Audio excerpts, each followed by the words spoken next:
Just a nurse. That's what Dr. Raymond Hargrove saw when she walked past him in the corridor at 11:24 p.m. on a Tuesday in October.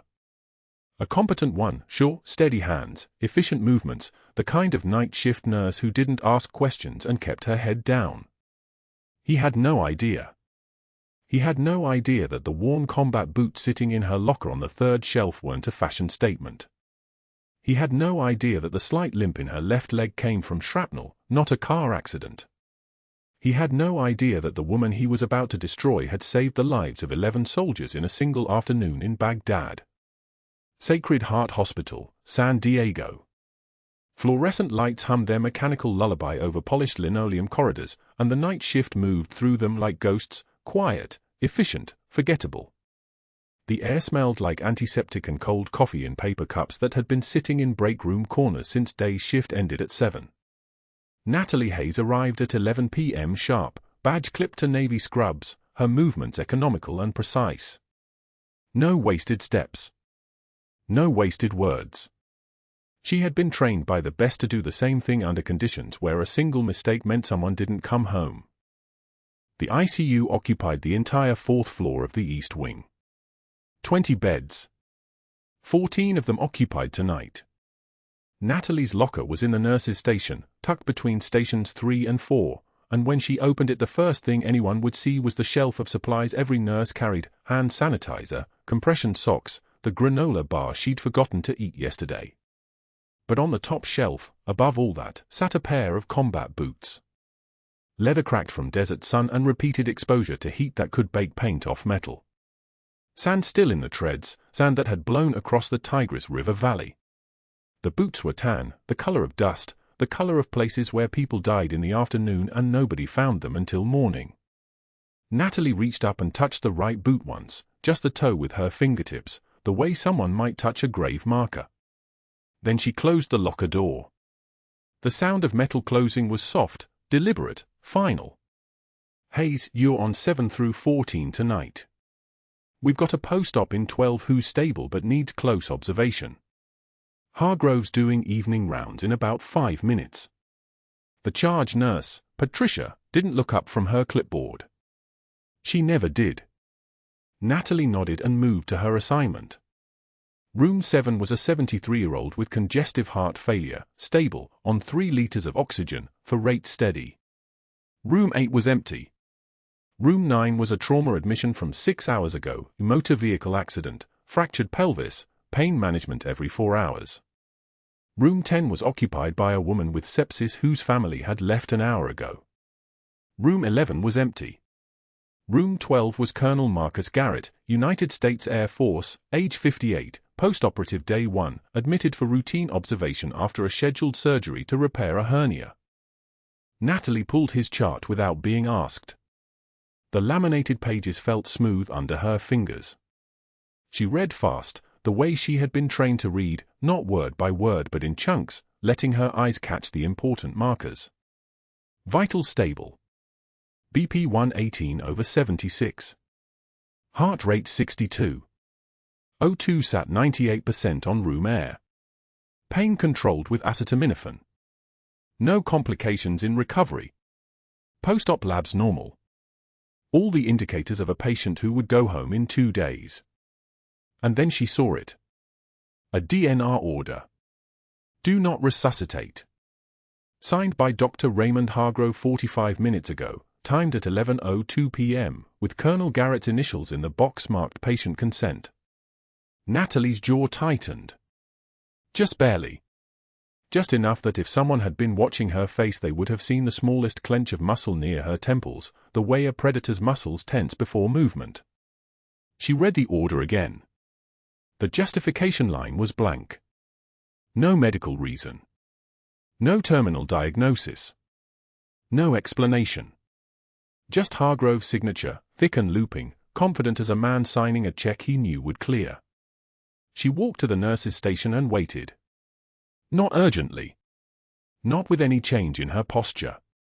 She had learned patience in places where impatience got you killed. 5 minutes later, Dr. Hargrove arrived for evening rounds, his white coat crisp and expensive, his tie silk, his shoes polished to a mirror finish. He was the kind of man who spent 45 minutes getting ready each morning and believed that meant something about his intelligence. "Dr. Hargrove, can I ask about the DNR order on Garrett in 12? Her voice was even, measured. The voice of someone who understood the hierarchy and accepted their place in it. Hargrove glanced at her, and for just a moment, just a fraction of a second, she saw his eyes catalogue her, young enough to be controllable, female so less likely to push back, night shift so no witnesses from the attending team, competent enough to be useful but not ambitious enough to be threatening. Dead wrong on every count. The patient requested it, Hargrove said. He didn't slow down. He didn't stop walking. He just spoke over his shoulder as he moved toward the supply cart. The chart shows no medical indication. Patient stable. Post-op vitals normal. Pain controlled. Hargrove stopped. He turned. His eyes met hers, and there was something sharp in them now, something that had been hidden by the veneer of professionalism. The look of a man who had just realized someone was paying attention to things he had assumed would go unnoticed. "The patient is 68 years old," he said. His voice had changed. Quieter. More dangerous. The voice of a man used to being obeyed without explanation.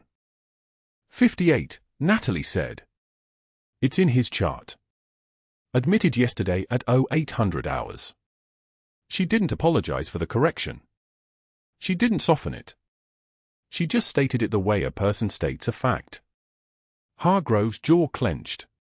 She watched it happen in real time, watched his face calculate whether this was someone he could intimidate or whether he had a problem. He smiled. It wasn't a kind smile. It was the smile of a man who had already decided how this would end. "I'll discuss it with the patient," he said. "In the meantime, follow the order. You understand?" It wasn't a question. Natalie nodded once and stepped back, giving him space to move past her toward room 12. She didn't argue. She didn't push. She didn't do anything that would give him a reason to circle back and do the math on her reaction. She simply understood, in that moment, that she had made a mistake. She had noticed something she wasn't supposed to notice.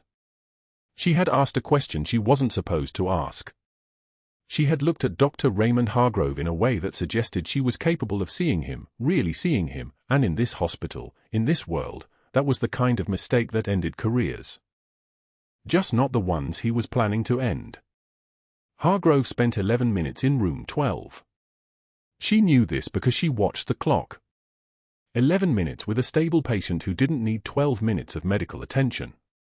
When he came out, Colonel Garrett looked confused, the way patients looked when a doctor had just explained something important in language designed to sound medical but which translated to, "You asked for something and now it's your signature on the form so we're all covered." Hargrove walked to the nurse's station and made a phone call. He turned his back to the room, his voice low, but Natalie was standing within 15 feet and her hearing had been sharp her entire life, sharper now, actually, from years of listening to conversations in rooms full of noise and chaos where the difference between hearing and not hearing was the difference between going home and not going home. "It's Hargrove. We have a situation." He paused. No, the patient. The nurse. Yes.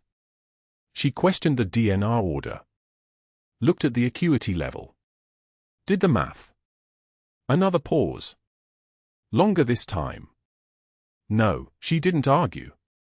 That's what concerns me. Competent people who don't argue? They think. They remember. They talk. His voice dropped lower. Yes. I understand. I'll handle it.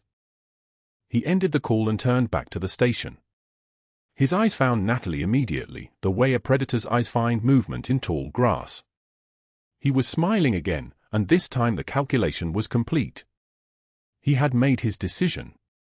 Whatever came next, and Natalie understood with the kind of certainty that came from surviving things that killed other people, was going to hurt. But that wasn't the worst part. The worst part was that he had absolutely no idea who he was smiling at. The morning round started like every other morning, fluorescent lights casting that particular hospital white that made everyone look like they'd been dead for 3 days. Dr. Raymond Hargrove stood in Colonel Marcus Garrett's room with 4 residents clustered around him like satellites around a dying star, 2 nurses taking notes, and Mrs. Garrett sitting in the corner chair with her purse clutched against her chest. Natalie was reviewing the medication chart when his voice cut through the room like a scalpel through silk. "Nurse Hayes, would you care to explain to Mrs. Garrett why you questioned the physician's orders last night?" His smile was the kind that didn't reach his eyes. "Or is challenging your superior something they taught in your limited nursing school training?" The room went dead silent. Mrs. Garrett's gaze dropped to the floor. A resident coughed. One of the nurses suddenly found her notes extremely interesting, her pen moving furiously across paper that held no words. The colonel shifted slightly in his bed, his jaw tightening, but he said nothing. Protocol demanded deference to the attending physician. Hargrove stood there, waiting for the collapse, for the tears or the stammering or the retreat that would confirm what he already believed, that Natalie Hayes was just a competent night shift nurse who'd accidentally overstepped, and that public humiliation would keep her in her place. Natalie took one measured breath. The pause lasted 3 seconds. Maybe 4. Then she looked directly at Dr. Hargrove, and a single tear escaped down her left cheek, not from fear, not from shame, but from something deeper, something that looked like recognition. She wiped it away without breaking eye contact and spoke in a voice that was absolutely steady. "I understand you feel threatened, Doctor. That must be exhausting for you." His face flushed red. Not the red of embarrassment. The red of a man whose attempt at intimidation had landed on something immovable. He opened his mouth, then closed it. A resident's pen stopped moving. Mrs. Garrett's eyes widened slightly. The colonel watched Natalie with an expression that suggested he'd just seen something he couldn't quite categorize, something that didn't fit into the world as he understood it. Hargrove recovered faster than Natalie expected. "Your scope of practice doesn't include clinical judgment calls, Nurse Hayes. Stick to vital signs and medication administration." He turned back to the residents as if nothing had happened, launching into an explanation of the colonel's post-operative protocol, but his hands moved with less precision than before. He fumbled a lab value. One of the residents had to repeat it back to him. The authority in the room had shifted in a way he didn't fully understand yet, but he felt it like the air pressure change before a storm rolls in. The rounds ended 7 minutes later. Hargrove left without dismissing Natalie or acknowledging her presence.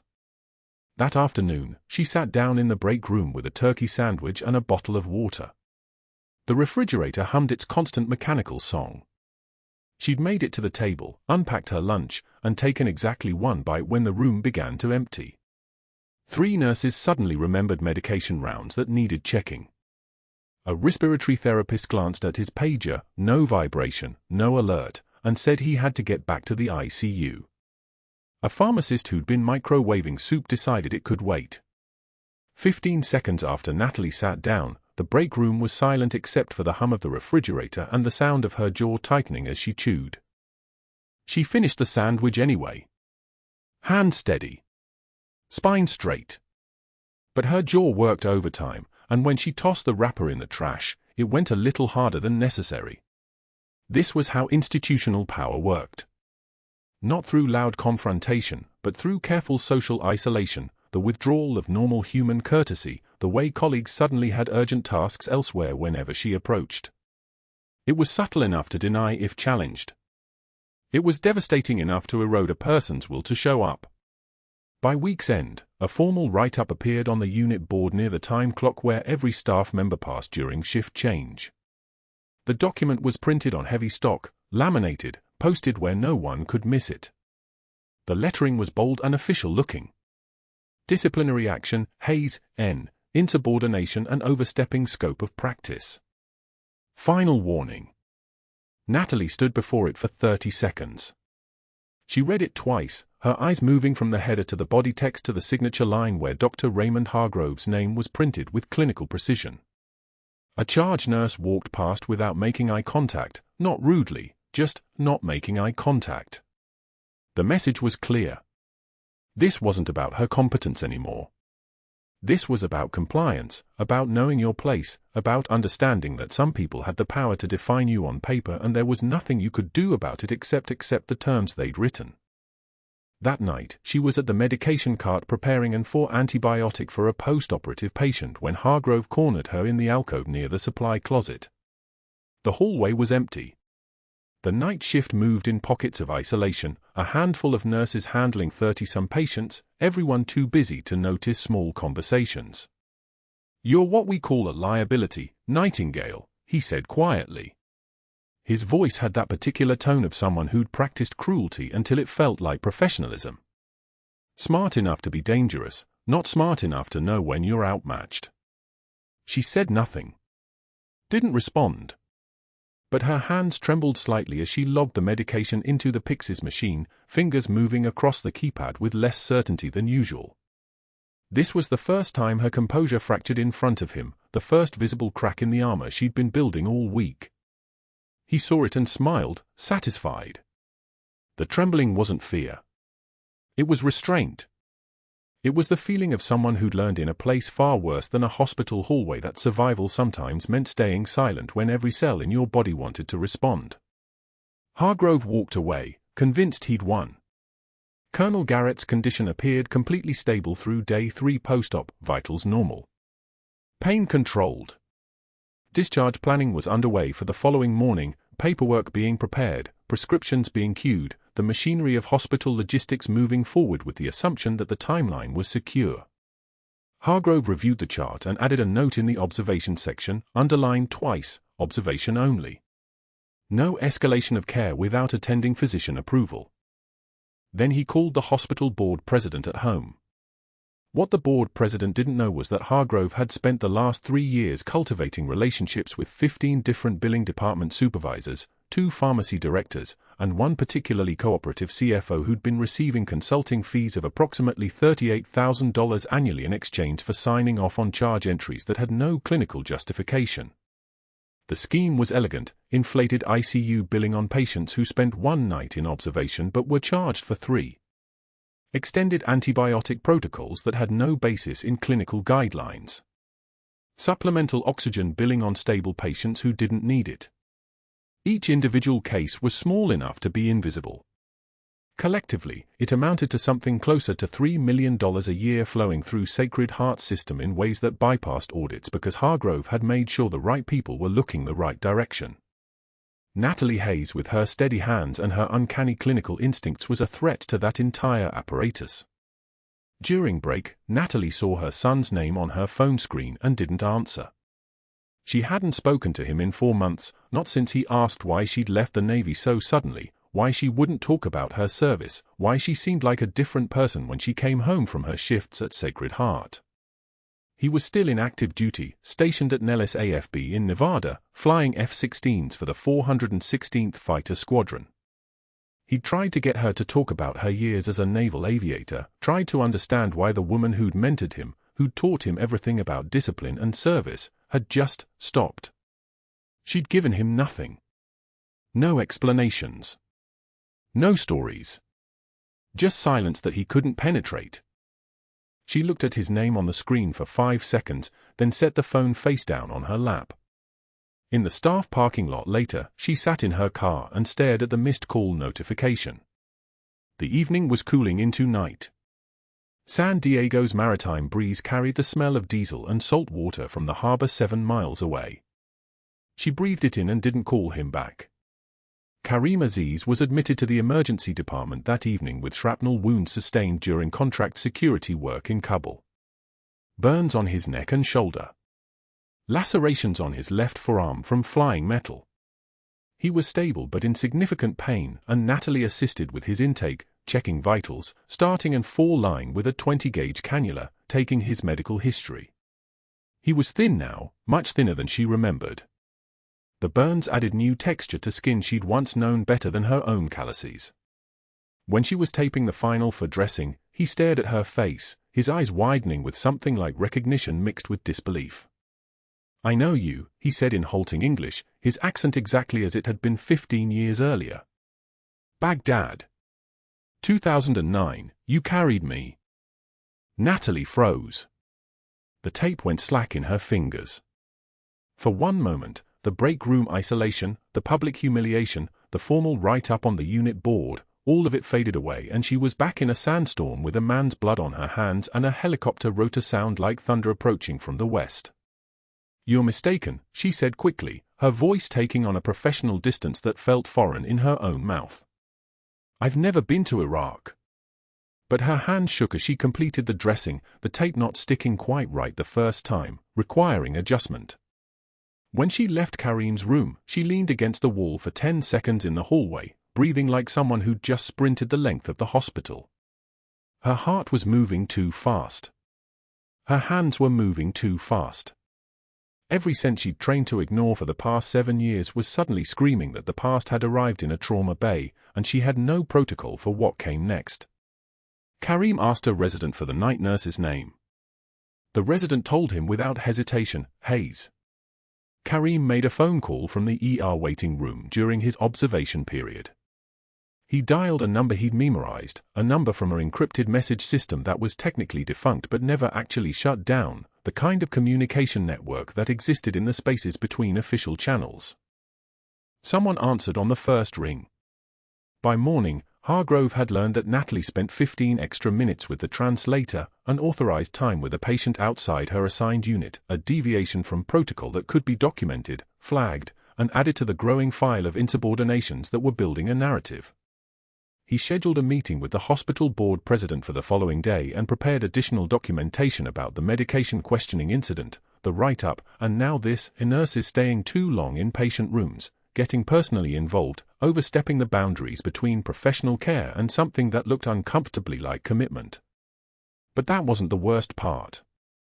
The morning after Karim made his phone call, Colonel Marcus Garrett sat propped on 3 pillows, his color returned, his breathing steady and unlabored. Post-op day 3. The chart read like a recovery textbook, vital stable, pain controlled on oral medication, surgical site healing without infection, discharge paperwork already printed and waiting for the attending signature. The wife had brought him a magazine. A daughter texted jokes. By noon tomorrow, he'd be home in Coronado with a prescription for antibiotics and a follow-up appointment in 2 weeks. Dr. Raymond Hargrove reviewed the chart during evening rounds, his movements precise, his expression unreadable. He stood at the nurse's station while Natalie charted in real time, her handwriting clean and economical, each entry documented with the specificity of someone who understood that words in medical records became evidence. Hargrove did not acknowledge her. He simply pulled the colonel's medication orders on the computer terminal and made 3 changes. He discontinued the standing order for supplemental oxygen, restricted the use of certain vasopressor medications to physician authorization only, not nurse-initiated, and added a notation that the patient was on conservative management with minimal intervention protocols. The changes appeared clinical, reasonable, the kind of orders any attending might write. They were also quietly, deliberately designed to limit the treatment options available to the night shift staff if anything unexpected occurred. Then he made his second move. He walked to the resident's call room, where a third-year resident named Gregory Chen sat reviewing imaging from the ER, and assigned him to overnight observation of the colonel's room starting at midnight. Chen was competent enough, he'd passed his boards on the second attempt, but he had 6 months of ICU experience compared to Natalie's 14 years. The assignment was presented as educational opportunity. What it actually was, weakening the care structure, ensuring that the night shift would lack continuity of expertise, guaranteeing that any deterioration would be assessed by someone less likely to recognize the subtle signs that Natalie would catch immediately. Hargrove explained the assignment to Chen with precision. The colonel's post-op course has been textbook. By morning, he'll likely be discharged home. I want you to observe the final phase of his recovery, document the metrics, understand how comprehensive post-operative management prevents complications. Chen nodded, grateful for the assignment, unaware that he'd just become a piece in Hargrove's strategy, not a barrier, but a speed bump. Someone who would call for help if something went catastrophically wrong, but not someone who would see it coming. The shift changed at 11 p.m. Night audit came and went. The ER quieted from its usual controlled chaos to the particular rhythm of the late hours, fewer admissions, more stability, the kind of calm that felt deceptive in a hospital where silence was often the moment before a code. Natalie moved through her patient assignments with the efficiency of someone who had done this work for so long that muscle memory had become invisible. She knew the feeling of a patient in compensation, the slight changes in skin perfusion, the quality of breath sounds, the way a person's energy signature shifted when their body was beginning to fail. She checked the colonel at 11:30, found him sleeping, vital steady on the monitor, oxygen saturation at 98%, heart rate in the 60s. At 2:47 a.m., the monitor alarm chimed. The sound cut through the quiet of the unit like a warning siren. Natalie's head came up before the second beep. The colonel's oxygen saturation had dropped from 98 to 92. She was already moving toward his room, her body crossing the distance in 4 strides, gloved hands pushing through the door before her brain finished processing the data. What she saw registered like a field assessment. Colonel Garrett was sitting upright, his body rigid with the effort of breathing, his chest heaving as though he was trying to pull air through a blocked straw. His left chest wall was immobile, no rise and fall, no movement, just a wall of muscle locked in place.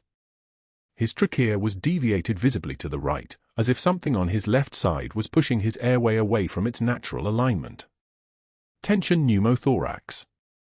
A collapsed lung with air continuing to accumulate under pressure, collapsing the lung further, compressing the heart, blocking blood return from the lower body. Fatal if untreated. Fatal in minutes.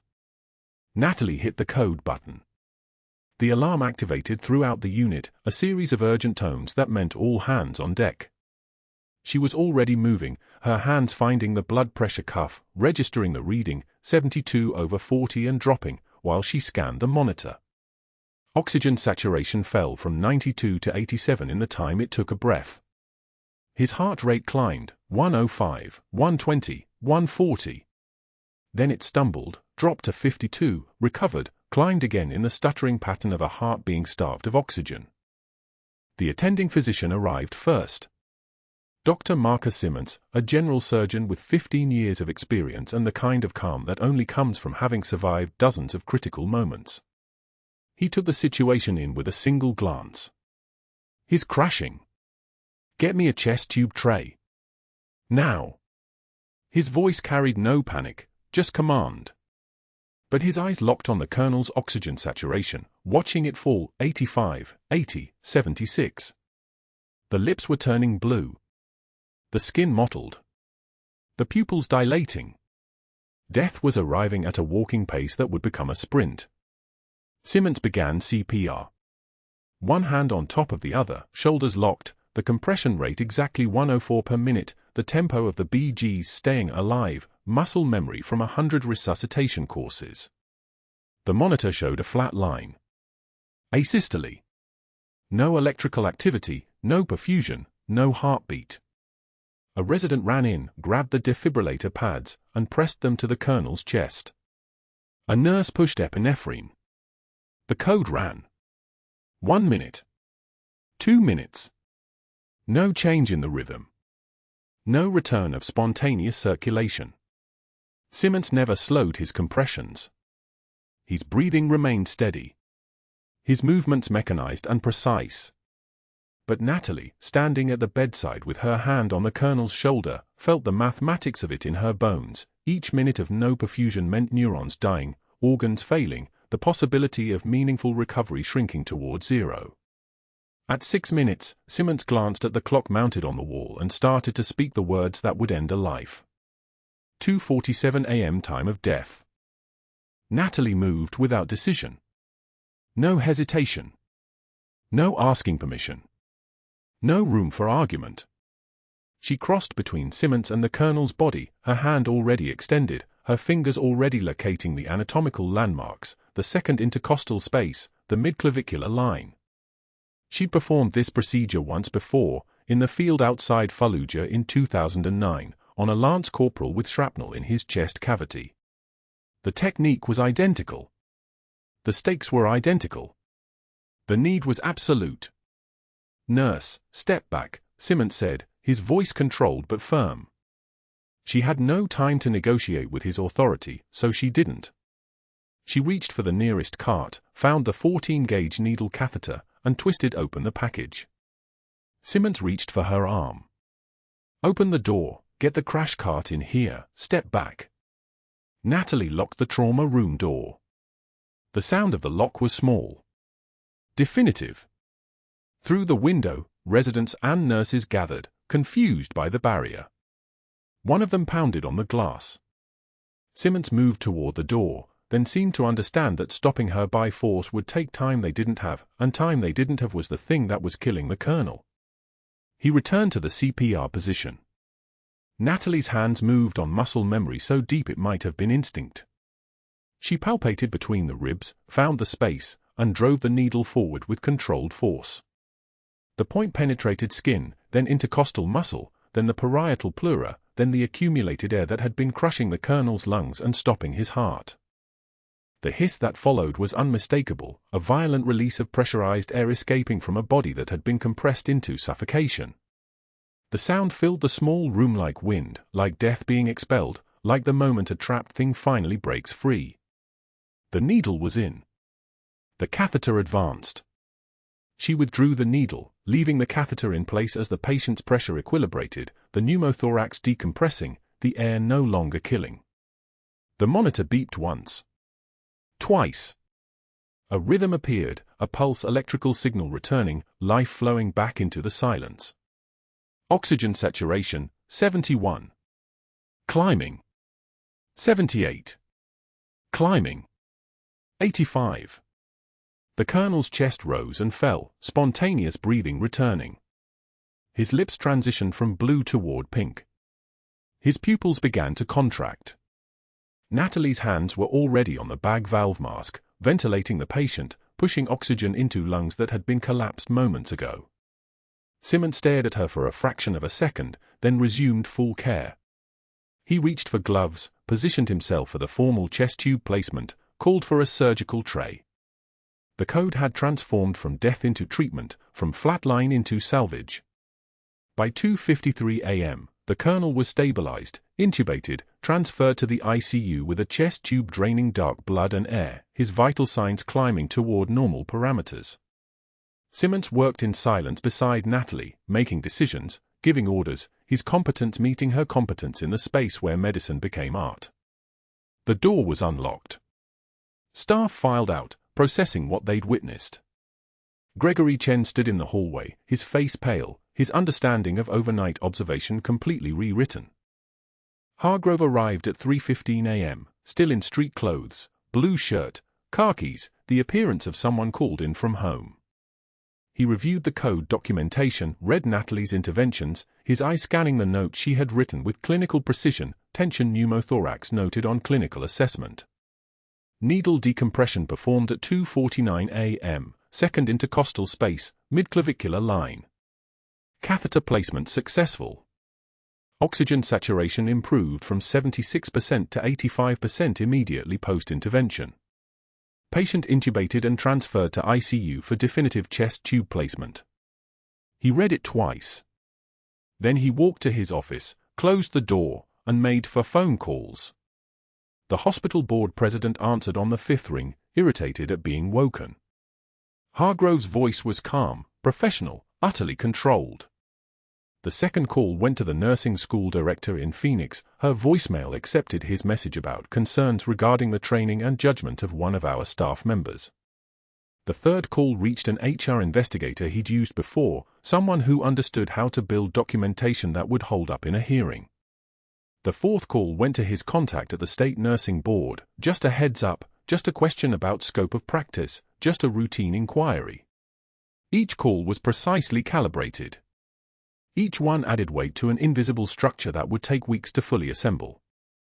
But the foundation was being laid in the darkness of a hospital office at 3:30 a.m., while 2 floors above, a colonel who should have been dead was breathing through a ventilator, and the woman who had saved his life was charting in real time, her hand steady, her voice level, her composure still perfect. And Hargrove was already moving to destroy her. The 4th-floor ICU corridor at Sacred Heart stretched in that particular silence of early morning, 7:15 a.m., before the day shift nurses had fully arrived, when the night crew still owned the hallways. Natalie stood at the medication cart restocking syringes, her hands moving through the motions of routine, her mind 3 floors below in the colonel's room where the ventilator's mechanical breathing had become his own during the night she'd stolen back from medicine surrender. She hadn't slept. She'd charted the procedure twice, once clinically, once to herself, verifying each line of vital signs and timestamps because documentation was armor and she'd learned long ago that what wasn't written didn't exist. The colonel's oxygen saturation had climbed from 68 to 91% in 40 seconds. His blood pressure had stabilized. His heart rhythm had settled from the chaotic desperation of a body drowning in its own chest cavity into the steady, reassuring percussion of sinus rhythm. The needle had released the pressure, that unmistakable hiss of air escaping, and everything that had been broken had held steady. Dr. Hargrove arrived at 7:33 a.m., moving through the ICU with his tablet under one arm like a general reviewing conquered territory. He said nothing to her. He would not, she knew. Direct confrontation had already failed him, her composure had not cracked during his threats, had not fractured under his public mockery. So now he would move with surgical precision, the way she'd seen powerful men maneuver when they recognized genuine threat. He didn't dismiss her. He isolated her instead. The attending physician, Dr. Simmons, was younger, competent, and visibly uncomfortable as Hargrove initiated morning rounds at Colonel Garrett's room. The ICU team assembled, 2 residents, 3 nurses, a respiratory therapist, and Hargrove pulled the colonel's chart with the deliberate slowness of someone orchestrating an audience. The colonel was awake. That simple fact seemed to physically pain Hargrove, whose jaw tightened as he reviewed the overnight documentation. Extubated without complications at 5:24 a.m., Hargrove read aloud, his voice calibrated for maximum reach, maximum documentation. Patient alert and oriented ×3. Chest tube output minimal. Oxygen saturation stable on 2 liters nasal cannula. He turned the tablet away from the group, his eye scanning something Natalie couldn't see. His shoulders shifted, barely, but enough that she recognized the posture of a man committing to action. Dr. Simmons, walk me through the crisis event from last night. Simmons shifted his weight. His eyes found the floor for just a moment before meeting Hargrove's gaze. Tension pneumothorax developed rapidly during the evening assessment. The colonel's oxygen sat dropped to 68%. Tracheal deviation was noted. We initiated ACLS protocol, and I made the call to pronounce time of death, Hargrove finished. His voice didn't rise. It didn't need to. The standard protocol for a patient with no pulse despite 15 minutes of resuscitation. Textbook decision. Yes, Simmons said carefully. But then the night shift nurse intervened. Hargrove's eyes moved to her, standing at the edge of the group with her hand steady at her sides, her face a study in professional neutrality. She performed an invasive procedure. A needle decompression. Outside her scope of practice. Without supervision. The room's silence had weight. Natalie could feel it pressing against her ribs like pressure of its own kind. The colonel was watching her, his pale eyes sharp and aware, his chest rising and falling with the steady rhythm of a man whose lungs were no longer drowning. The procedure was indicated, Natalie said quietly. Her voice was different than his. Where Hargrove's was a scalpel, hers was a blade at rest. The patient had a reversible condition. You're not qualified to make that determination, Hargrove replied. His calm was beautiful in its own terrible way, the calm of a man with institutional power, with allies, with years of precedent. You're a registered nurse. You don't diagnose. You don't perform surgical interventions. You follow physician orders. The patient wasn't receiving physician orders, Natalie said. The patient was receiving time of death protocol from a physician who had decided the case was unsalvageable. Hargrove's jaw moved once. A clench. That small physical tell told her something important. He understood exactly what had happened. The colonel was alive because of her. That fact couldn't be disputed, couldn't be reframed, couldn't be buried in protocol violations. But it could be weaponized. Your scope of practice is defined by state nursing regulations, Hargrove said, addressing the group now, making a performance of reasonableness. What happened last night was a violation of those regulations. It's also a violation of hospital policy regarding physician authority in emergency situations. That requires investigation. He turned to Simmons. File an incident report. I'll notify administration. By 8:22 a.m., an HR investigator named Patricia Valdez had arrived at Sacred Heart. She was thin, with silver-rimmed glasses and a briefcase that looked expensive, and she moved through the ICU with the efficiency of someone who'd done this before, who'd extracted people from positions and institutions and lives, who understood that the paperwork was always the weapon that worked. She had a recording device. She had Hargrove's statement. She had 3 nurses willing to confirm that Natalie had locked a trauma room door, which was technically a violation of fire code. Natalie knew it was happening. In hospital environments, information moved like electricity. By the time Valdez sat down in the empty patient room to conduct formal interviews, everyone knew. The nurses stopped meeting her eyes. The residents suddenly found reasons to be elsewhere. Even the respiratory therapist, who'd worked beside her for 2 years, took his break in a different break room. Valdez interviewed Simmons at 9:15 a.m. Natalie passed his office door as he was emerging, his face carefully neutral but his eyes betraying something like guilt. She didn't slow. She didn't make eye contact. She'd learned long ago that predators could smell hesitation. By 11:33 a.m., security had arrived. Louis Mora, who'd worked the night desk for 5 years and always nodded at her when she passed, appeared at the ICU nurse's station with a cardboard box. His face was uncomfortable, the face of someone being asked to participate in something he understood was wrong but didn't have the standing to refuse. Natalie Hayes, he said quietly. She was restocking the crash cart, her hands moving methodically through the equipment, checking doses and expiration dates. She didn't look up immediately. She was still in control. This was still a controlled environment. The moment she stopped moving was the moment it became real. "That's me," she said. "You need to come with me." They walked in silence through the corridors of Sacred Heart Hospital, past the break room where nurses were studiously not looking at her, past the medication dispensary where a resident suddenly became very interested in a computer screen, past the window that looked out onto San Diego's endless blue sky. Louis held the cardboard box. She walked beside him with the same posture she'd carried into every medical crisis, every field situation, every moment that required her hands to stay steady while everything else wanted to shatter. HR was on the 2nd floor. The office was carpeted, which seemed wrong somehow. Hospitals should be tile and efficiency, not beige carpeting that muffled footsteps.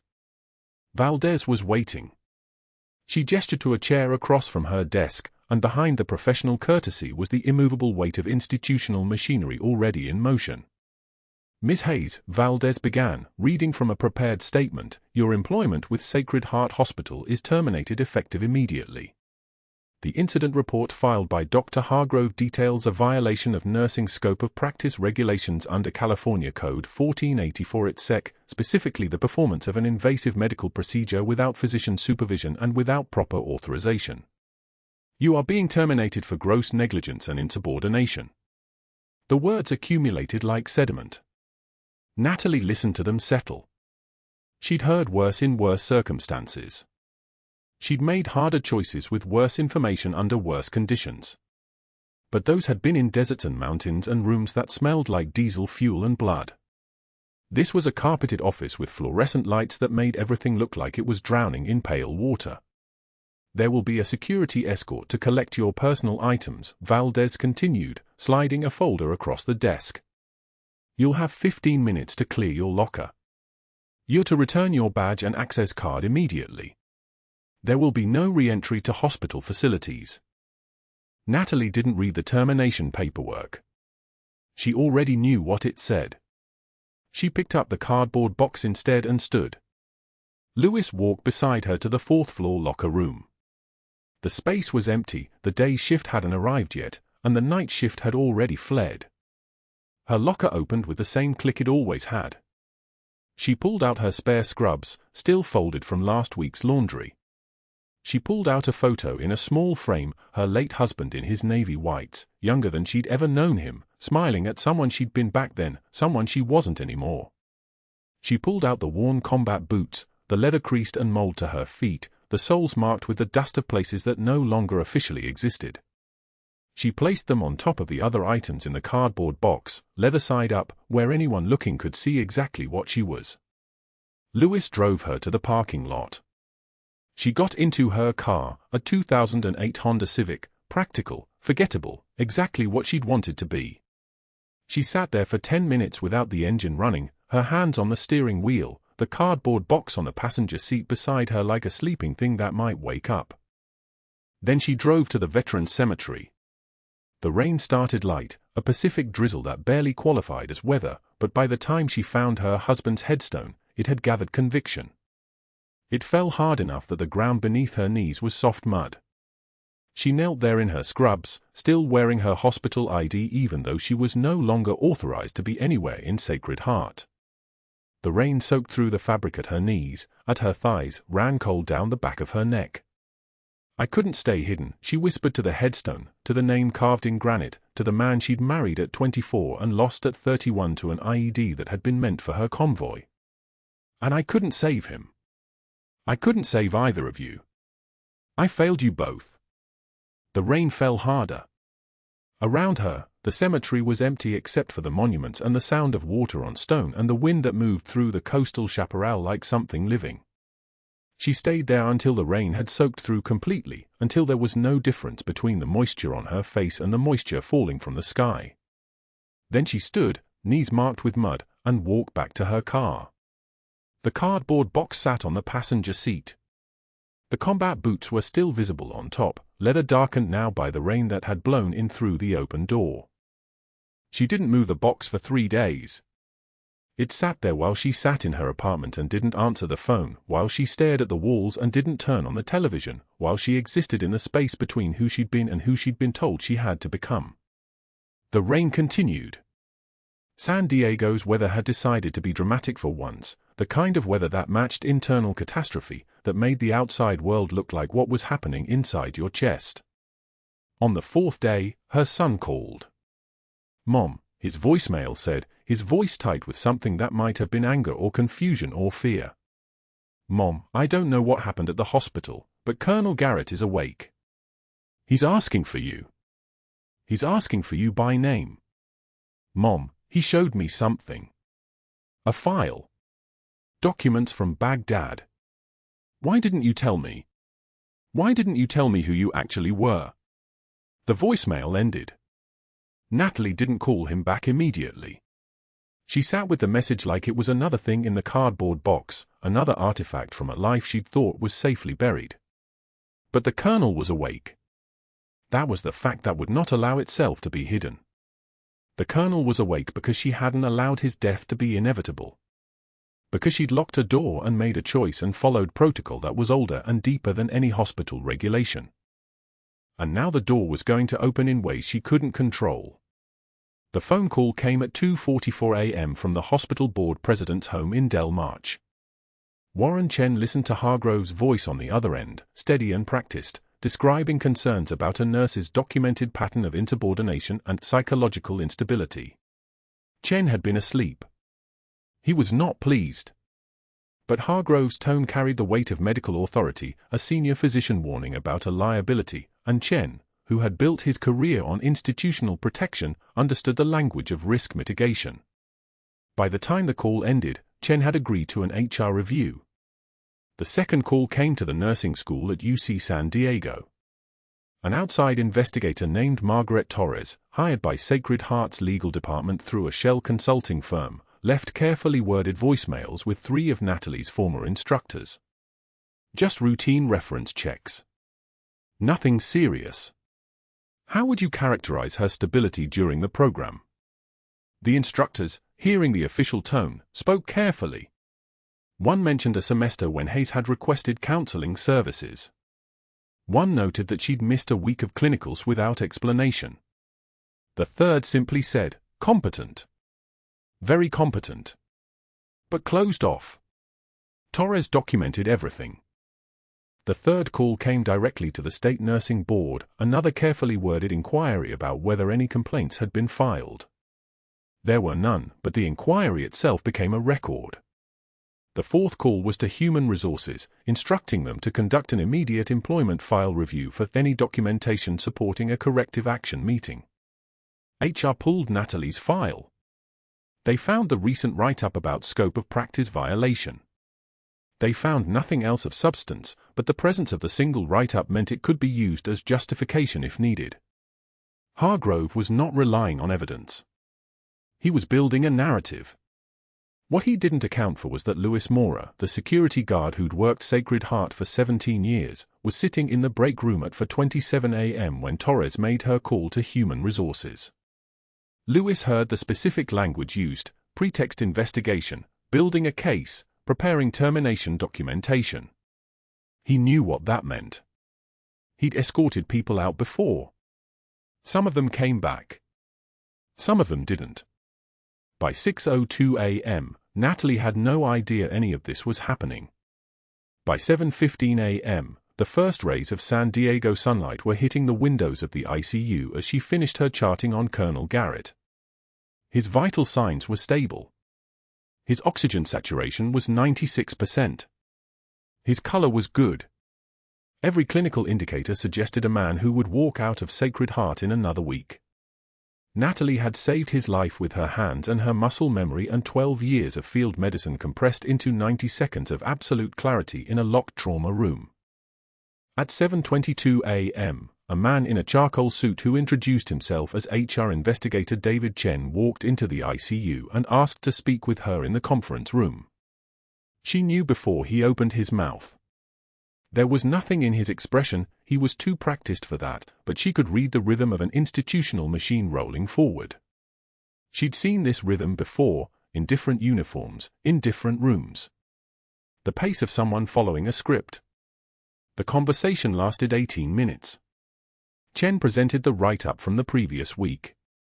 He mentioned concerns raised by medical staff regarding competency and judgment. He mentioned the reference check that had revealed some inconsistencies in her training background. He did not mention Hargrove by name, but the investigation had his fingerprints all over it.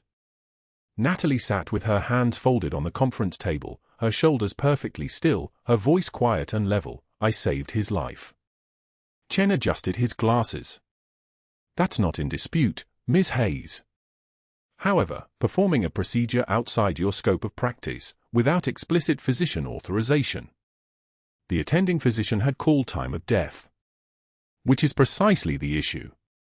You overrode a clinical decision. He was alive."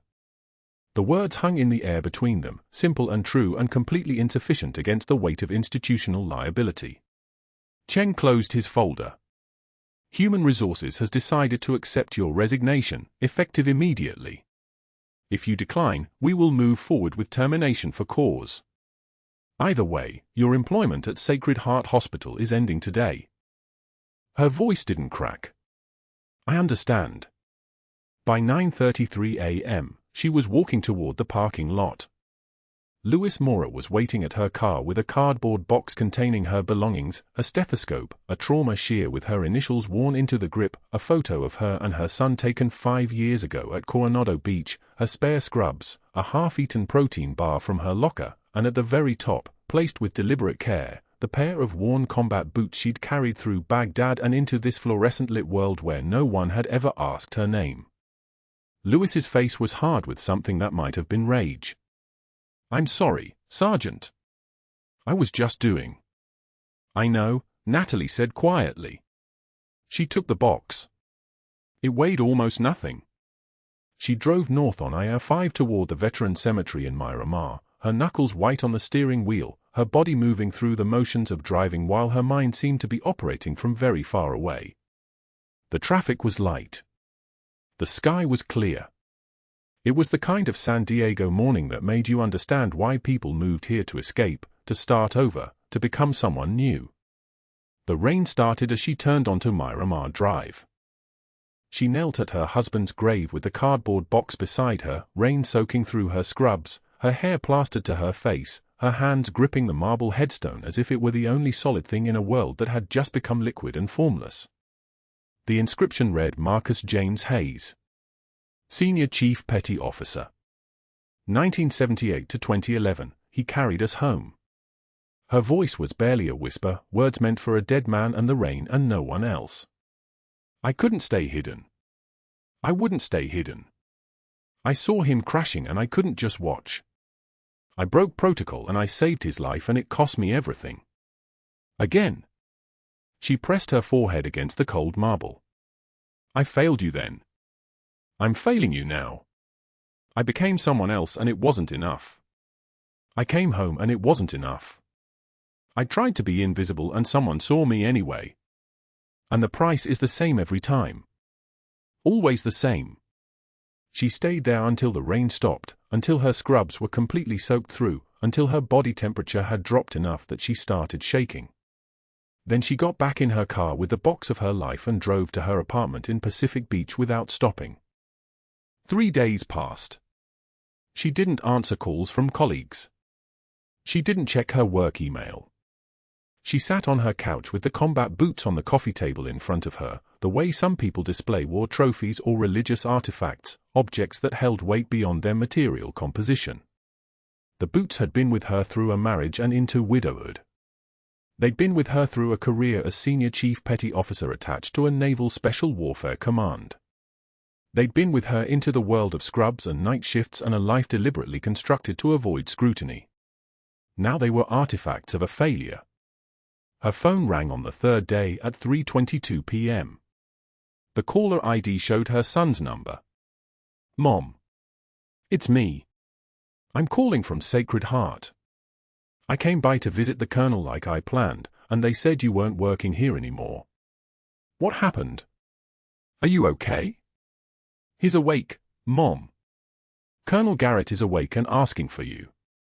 He's asking for the nurse who wouldn't let him die. He wants to see you. He has something to show you. Mom? Are you there? The voice on the other end of the phone was her son, a lieutenant commander with 6 years active duty, currently stationed at Naval Air Station North Island, and she realized in that moment that she had been given exactly one more chance. Not because she deserved it. Not because the universe was fair or because good actions produced good outcomes in any kind of reliable way.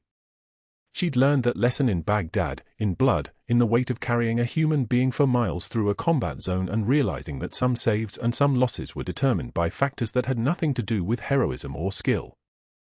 She was being given one more chance because a man with a crushed chest had refused to stop fighting, and because her son was asking her directly instead of giving her permission to hide. I'm coming back, she said quietly. What? Tell him I'm coming back. She hung up the phone and picked up the combat boots. She held them for a long moment, the leather cracked with age, the soles worn down from miles walked in places that had taught her how to move through a world that was actively trying to kill her. She put them on the passenger seat of her car next to a freshly printed resume and drove back toward Sacred Heart, toward the place where she'd tried to disappear and found instead that disappearing wasn't an option anymore. The drive took 30 minutes. Her phone buzzed with a text from her son, "He's waiting for you." She didn't respond until she was in the parking lot. Then she texted back, "Tell him Senior Chief Petty Officer is on the way." The moment she hit send, she understood that she had just made a choice that would change everything, not because she was choosing to reveal herself, but because she was choosing to stop hiding from who she had already become.